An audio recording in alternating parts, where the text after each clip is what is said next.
Boker Tov, c'est l'heure de la revue de la presse et des médias israéliens ce matin sur Studio Qualité relayée sur les ondes des radios juives parisiennes. Et bien évidemment, ce matin encore, les retombées des élections de mardi s'étalent à la une des quotidiens israéliens. Et le moins que l'on puisse dire est que l'impasse provoquée par ces résultats ne semble pas près d'être solutionnée. Bien évidemment aussi, les quotidiens israéliens de ce matin, tout comme les journaux télévisés d'hier soir, mentionnent en évidence la photo du jour, celle où l'on voit le Premier ministre Benjamin Netanyahou, le président Rivlin et Benny Gantz se serrer la main dans une sorte de poignée de main historique hier matin lors de la cérémonie de commémoration du 3e anniversaire de la disparition du président de l'État, Shimon Peres. Dans l'absolu, ce cliché laisse présager la fin des divisions, des clivages, des invectives mutuelles dans la classe politique israélienne, mais les observateurs nous expliquent que les choses sont bien plus complexes que cela.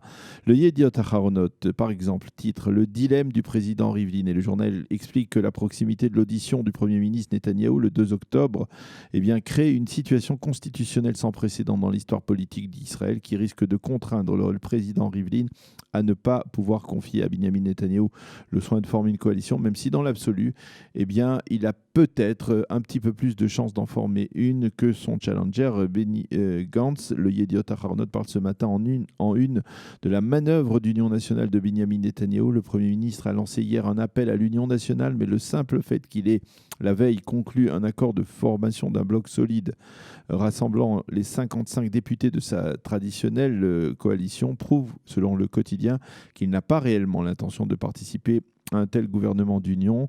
De son côté, Benny Gantz affirme clairement « c'est nous qui avons remporté les élections, pas Benjamin Netanyahou ». Effectivement, les résultats de ces élections quasi définitives s'étalent dans tous les quotidiens israéliens avec, on peut dire, une victoire pour le parti bleu-blanc qui arrive en tête avec 33 députés contre le Likoud 31 et 13 députés pour la liste arabe unifiée. Et puis, bien entendu, au niveau des blocs, un léger avantage pour le bloc de la droite avec le bloc de la gauche, de centre-gauche avec le soutien des partis arabes, 57 députés face à 55 pour le bloc de la droite et des partis orthodoxes.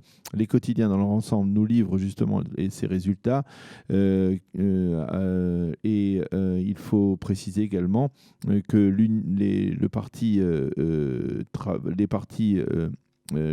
parti Chasse, par exemple, a obtenu 9 mandats. Le parti Judaïsme unifié de la Torah, 8 mandats comme Israël Beitenou. Le parti travailliste a obtenu 6 mandats. Le parti Yemina, à droite, 7 mandats. Et le parti d'Union démocrate, 5 mandats seulement. Donc, voilà donc pour la coalition avec, bien entendu, 8 mandats pour le parti d'Avigdor Lieberman. Alors qu'écrivent ce matin les commentateurs du Yediot Aharonot, le Nahum Barnea, le principal commentateur du journal est persuadé qu'au bout du compte, un gouvernement se formera. L'un des partis ou l'un des leaders devra ravaler certaines de ses promesses électorales pour permettre à ce gouvernement de voir le jour. Certes, Netanyahou aura plus de recommandations, mais le bloc de Benny Gantz semble plus solide. Quant au président de l'État, il devra marcher sur un fil afin de ne pas perdre la confiance du peuple dans cette affaire.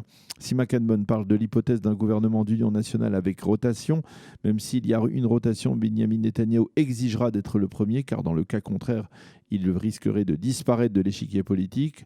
En tant que simple ministre, il ne pourra pas rester un seul jour dans un gouvernement alors qu'il est inculpé judiciairement. Et d'un autre côté, s'il reste à son poste pour les 2 prochaines années, il est probable qu'il n'y aura pas de passation de pouvoir à Benny Gantz le moment venu. Quant à Amit Segal, toujours dans le Yediot Aharonot, il estime que l'autorité du président Rivlin en matière de formation du gouvernement se conjugue avec son autorité à pouvoir gracier une personne qui a été condamnée par la justice. Gracier Netanyahou avant son procès est une proposition que Netanyahou pourrait avoir du mal à repousser. La droite pourrait continuer à gouverner cette fois sans Netanyahou et ce dernier pourrait, lui, pour sa part, garantir sa liberté, dixit donc Amit Segal dans le Yediot Aharonot de ce matin. Le site de la chaîne 12 de la télévision israélienne revient sur les principaux développements et le même commentateur, celui dont nous avons parlé dans le Yediot Aharonot, Amit Segal, qui est aussi l'analyste politique de la chaîne 12, cite des responsables du Likoud qui, pour l'instant, sous le couvert de l'anonymat, affirment que Benjamin Netanyahou est sur la fin et qu'il ne pourra pas s'en sortir quoi qu'il advienne. Segal affirme également que le premier candidat à qui le président offrira la possibilité de former la coalition gouvernementale aura de fortes probabilités d'échouer dans sa mission et ce n'est que le second qui aura une chance de former ce gouvernement, à moins qu'au bout du compte, le pays ne soit projeté vers une troisième campagne électorale consécutive. Selon la chaîne 12, Lieberman aurait déjà déclaré en aparté qu'il avait l'intention de recommander Benny Gantz au président de l'État. Autre révélation intéressante, les députés du judaïsme de la Torah auraient l'intention de demander au grand rabbin qui les dirige de lever le veto imposé à leur présence dans un gouvernement dans lequel Yair Lapid, le leader de Yesh Atid, pourrait également siéger. Le Israël Hayom titre ce matin « En route vers la présidence de l'État ». Les deux partis parlent d'union nationale mais durcissent leur position. Pour Amnon Lord, dans le Israël Hayom, les résultats des élections prouvent que le camp nationaliste est le plus important. Il tient debout tout seul, sans avoir besoin des béquilles antisionistes de la liste arabe unifiée.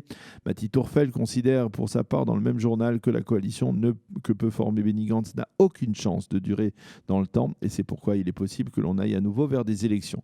Quant à Israël Katz, le chef de la diplomatie israélienne, il constate dans le quotidien gratuit que l'électorat du Likoud est resté cette fois indifférent et il ne cache pas sa déception tout en accusant Lieberman qui lui aussi voulait entrer au Likoud et n'a pas réussi dans sa mission. Le site Ynet estime ce matin en page d'ouverture que le grand défi du président Rivlin sera d'éviter de faire sombrer le pays dans une troisième campagne électorale. C'est dimanche que le président entamera ses consultations en vue de confier à un candidat le soin de former la coalition gouvernementale.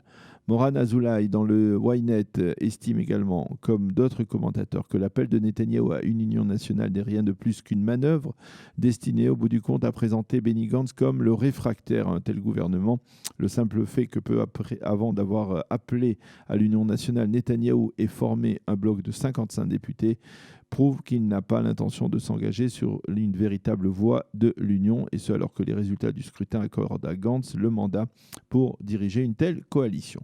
Le Maariv affirme dans son analyse de la situation que de facto ces élections ont permis aux Israéliens laïcs d'exprimer dans les urnes leur aspiration à vivre dans un État d'Israël plus libéral, surtout en matière religieuse, d'affaires religieuses. Le Haaretz lui explique que pour contrer les initiatives de Benyamin Netanyahou, le Parti bleu-blanc entame sa conquête des symboles du pouvoir et le premier sera la désignation du prochain président de la Knesset. Il semble que le Parti bleu-blanc a apparemment la capacité mathématique de destituer l'actuel président Yuli Edelstein du perchoir et de le remplacer par un candidat de son choix. Dans son éditorial, le Haaretz lance un appel pressant à Benny Gantz: ne cédez pas aux tentatives de Benyamin Netanyahou de vous embrigader, affirme donc le Haaretz ce matin dans son éditorial. Voilà donc pour cette revue de la presse et des médias israéliens de ce vendredi matin.